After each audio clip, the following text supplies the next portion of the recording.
ತುಂಬಾ ಜನ ಸಕ್ಕರೆ ಬದಲಿಗೆ ಈ ಶುಗರ್ ಫ್ರೀ ಅಥವಾ ಆರ್ಟಿಫಿಷಿಯಲ್ ಸ್ವೀಟ್ನರ್ಸ್ ನ ಯೂಸ್ ಮಾಡೋದು ತುಂಬಾ ಹೆಚ್ಚಾಗಿದ್ದಾರೆ. ಈ ಕ್ಯಾಲರೀಸ್ ಒಂದನ್ನೇ ದೃಷ್ಟಿಯಲ್ಲಿ ಇಟ್ಕೊಂಡು ನೋಡಿದಾಗ ಇದು ಸರಿ ಅನ್ನಿಸಬಹುದು, ಆದ್ರೆ I still have my concerns.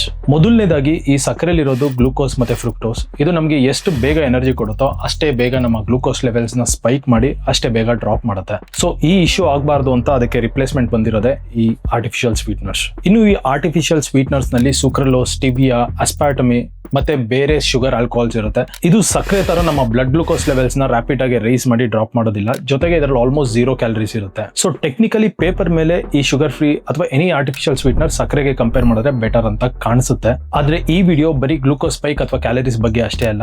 Most of the sweeteners ಸಕ್ಕರೆಗಿಂತ 200 ಪಟ್ಟು ಹೆಚ್ಚಿನ ಸ್ವೀಟ್ನೆಸ್ ಇರುತ್ತೆ. ಇದು ನಿಮ್ಮ ಪ್ಯಾಲೆಟ್ ನ ಹೈಪರ್ ಸ್ವೀಟ್ನೆಸ್ ಅಡಿಕ್ಟ್ ಮಾಡುತ್ತೆ. ಇದರಿಂದ ಎಷ್ಟೊಂದ್ ಸಲ ಹಣ್ಣು ತಿಂದ್ರು ಸಹ ಅದು ಜಾಸ್ತಿ ಸಿಹಿ ಅನ್ಸಲ್ಲ, ಅಷ್ಟು ಇದಕ್ಕೆ ಅಡಿಕ್ಟ್ ಆಗಿರ್ತಾರೆ. So instead of fixing the problem you just feeding it differently. ಇದ್ರ ಜೊತೆಗೆ ಈ ಆರ್ಟಿಫಿಷಿಯಲ್ ಸ್ವೀಟ್ನರ್ಸ್ ನಮ್ಮ ಗಟ್ ಮೈಕ್ರೋಬಯೋಮ್ ಸಹ ಅಫೆಕ್ಟ್ ಮಾಡುತ್ತೆ ಅಂತ ಎಷ್ಟೊಂದು ಸ್ಟಡೀಸ್ ಹೇಳಿದಾವೆ. ಸೊ ನನ್ನ ಪ್ರಕಾರ ನೀವು ಡಯಾಬಿಟಿಕ್ ಆಗಿದ್ರೆ ಅಥವಾ ಶಾರ್ಟ್ ಟರ್ಮ್ ಅಲ್ಲಿ ಕ್ಯಾಲರೀಸ್ ನ ಕಟ್ ಮಾಡ್ತಿದ್ರೆ ಆಗ ಮಾತ್ರ ಈ ಆರ್ಟಿಫಿಷಿಯಲ್ ಸ್ವೀಟ್ನರ್ಸ್ ನ ಯೂಸ್ ಮಾಡಿ. ಆದ್ರೆ ಒಂದು ಸಸ್ಟೈನಬಲ್ ಫುಡ್ ರಿಲೇಶನ್ಶಿಪ್ ಬೇಕು ಅಂತ ಅಂದ್ರೆ it's not just by replacing the sugar but by out growing the need for it. ಅಂದ್ರೆ ನೀವು ಆದಷ್ಟು ಈ ಹೆಚ್ಚಿಗೆ ಸ್ವೀಟ್ ಪದಾರ್ಥಗಳನ್ನ ತಿನ್ನೋದ್ರಿಂದ ಹೊರಗಡೆ ಬರಬೇಕೇ ಹೊರತು ಅದನ್ನ ಇನ್ನೊಂದರ ಜೊತೆ ರೀಪ್ಲೇಸ್ ಮಾಡೋದ್ರಿಂದಲ್ಲ.